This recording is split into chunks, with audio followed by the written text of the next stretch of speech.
Europe 1. Le journal de 6h présenté par Fanny Marceau. Bonjour ma chère Fanny. Bonjour Lionel, bonjour à tous. 38 jours, voilà 38 jours qu'on attend un nouveau gouvernement. La France égale aujourd'hui le record de 1953 de la plus longue vacance du pouvoir. Et c'est ce jour qu'a choisi Emmanuel Macron pour lancer ses consultations des chefs de partis et de groupes parlementaires. Une série d'entretiens qui devrait déboucher sur la nomination d'un nouveau Premier ministre. Mais dans une assemblée divisée en 11 groupes, sans aucune majorité, même relative, le chef de l'État sait très bien qu'aucun profil ne fera consensus. À quoi joue-t-il, Louis Dragnel ? Il faut distinguer l'intention affichée par le chef de l'État de ce qu'il souhaite réellement. La stratégie d'Emmanuel Macron consiste à essayer de montrer qu'il a tendu la main aux oppositions, qu'il les a consultées et que ce sont elles qui arrivent divisées, ne parviennent pas à s'entendre sur le nom d'un Premier ministre. Le chef de l'État est parfaitement conscient qu'à gauche, Lucie Castet ne fait pas l'unanimité, notamment au Parti socialiste où plusieurs députés préfèrent le nom de Bernard Cazeneuve. Du côté de la droite nationale, en additionnant les voix des députés proches d'Éric Ciotti et celles de Marine Le Pen, impossible d'atteindre la majorité relative. En clair, le RN et la droite conservatrice ne sont pas en mesure d'imposer le choix d'un Premier ministre. Même problème pour les propres troupes d'Emmanuel Macron, 166 députés, trop peu nombreuses pour revendiquer une majorité. Un proche du chef de l'État ne cache pas qu'à ce stade, l'équation est impossible. Une situation au fond qui ne semble pas gêner le président, qui pourrait finalement maintenir encore plusieurs semaines Gabriel Attal à la tête d'un gouvernement démissionnaire. Louis Dragnel, chef du service politique d'Europe 1. Alors Emmanuel Macron va d'abord recevoir ce matin à 10h30 donc les 13 représentants du nouveau Front populaire. Oui, la gauche n'a qu'un objectif en tête, convaincre le président que Lucie Castet est sa meilleure option. Mais ça semble très improbable, Barthélémy Philippe, tant leurs politiques sont diamétralement opposées.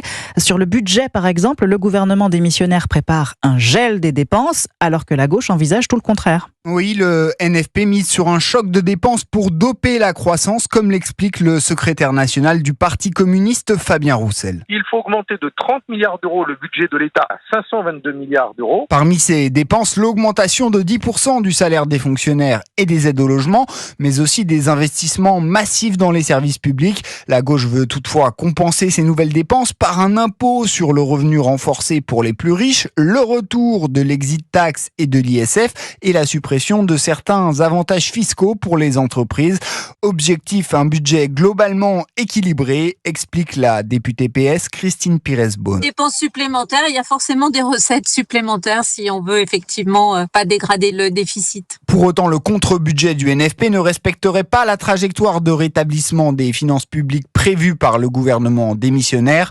Le retour du déficit public à 4,1% du PIB fin 2025 nécessiterait au moins 20 milliards d'euros d'économies l'an prochain. Barthélémy Philippe du service économie d'Europe 1. Et puis c'est l'un des sujets que chaque parti assure vouloir prendre à bras le corps. Je veux parler des déserts médicaux, un problème qui pourrait s'aggraver encore plus dans le quartier de la Viste à Marseille. Oui, c'est dans ce quartier populaire de la ville qu'une jeune médecin a été agressée il y a 10 jours, frappée, insultée par une femme d'une vingtaine d'années et une adolescente.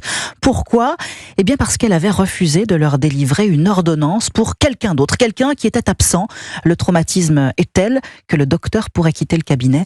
Hier, les patients lui ont demandé de rester. Reportage Nina Pavant. C'est le cri du cœur de tout un quartier. Ici, comme dans beaucoup d'arrondissements de Marseille, il n'y a pas assez de médecins généralistes. Mireille et Jocelyne n'acceptent pas ce qu'il s'est passé. Quand j'ai vu, oui, j'étais choquée. Je n'accepte pas cette société, cette violence dans la société. Et je lui ai souhaité tout le courage possible, que ce serait sa force et sa façon de montrer qu'elle est plus forte que ceux qui l'ont agressé. Sarah Amblin, récemment installée dans ce centre médical, était très appréciée de ses patients.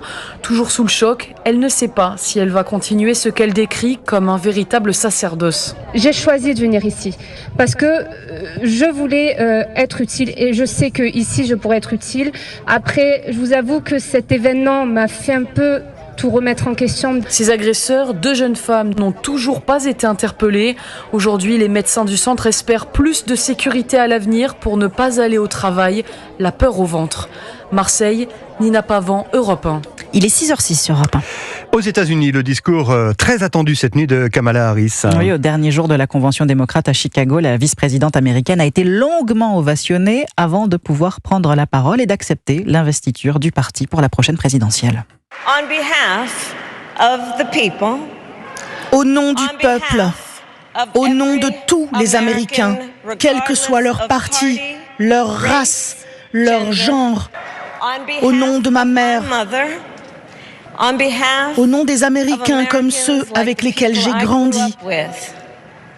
Des gens qui travaillent dur, qui poursuivent leurs rêves et qui veillent les uns sur les autres. Au nom de tous ceux dont l'histoire ne peut être écrite que dans le plus grand pays du monde. J'accepte votre nomination à la présidence des États-Unis. Un discours d'une quarantaine de minutes qui retrace les grandes lignes de son programme, notamment la défense des droits des femmes sur l'IVG, mais aussi à l'international, rester aux côtés de l'Ukraine, œuvrer à la résolution du conflit à Gaza et soutenir l'autodétermination du peuple palestinien. De son côté, Donald Trump a annoncé hier, lui, le lancement prochain de sa propre plateforme de crypto-monnaie. Oui, manière, selon le candidat républicain, de résister face aux élites financières qui essorent les Américains. Ce sont ses mots. Un revirement, puisque durant son mandat présidentiel, il s'était montré défavorable aux crypto-monnaies, les qualifiant même d'arnaque. Alors ce genre de monnaie virtuelle séduit pourtant de plus en plus les jeunes. Et en France, 1 jeune sur 4 a déjà investi dans des actifs numériques. Et c'est pourquoi la ville de Talence, près de Bordeaux, a décidé de permettre le paiement en crypto-monnaie dans ses commerces locaux. Une façon d'attirer de nouveaux clients. Reportage du correspondant d'Europe 1, Stéphane Place. C'est une simple application que le commerçant télécharge sur son smartphone et le paiement en crypto-monnaie devient possible.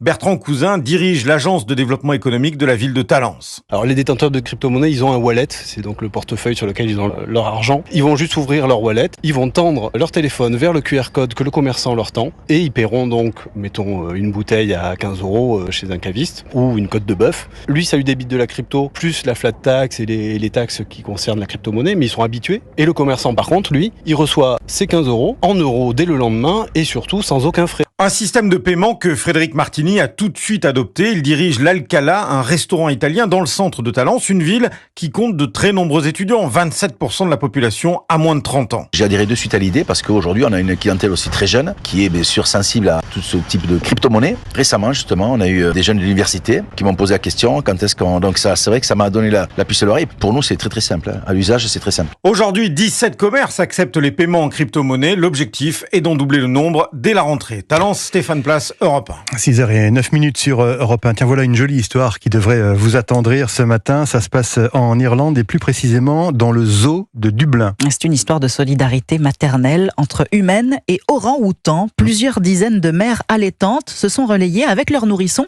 pour tenter d'enseigner à Moujour, une femelle orang-outan de 19 ans, comment créer des liens avec son nouveau-né. La correspondance de Clémence Pénard. 30 volontaires choisis par Lizzie Reeves, sage-femme et spécialiste de l'allaitement. Moujour avait déjà eu 2 bébés qu'elle n'avait pas réussi à allaiter. Et malheureusement, les 2 bébés sont morts. Quand les gardiens ont découvert que Moujour était à nouveau enceinte, cette fois-ci, ils savaient qu'ils allaient devoir procéder différemment. Et la méthode est en effet inédite. La plupart des mamans ont enlevé leur t-shirt et leur soutien-gorge et lui ont montré « Ok Moujour, ça c'est le sein, c'est ce que tu dois faire quand ton bébé sera là. C'est comme ça que tu dois le nourrir. » C'était incroyable. Les orang-outans sont connus pour imiter le comportement humain. Ils partagent en fait 97% de notre ADN. Moujour était vraiment intéressée, elle était très curieuse et observait les bébés à travers la vitre. Nous espérions vraiment qu'elle était en train d'apprendre.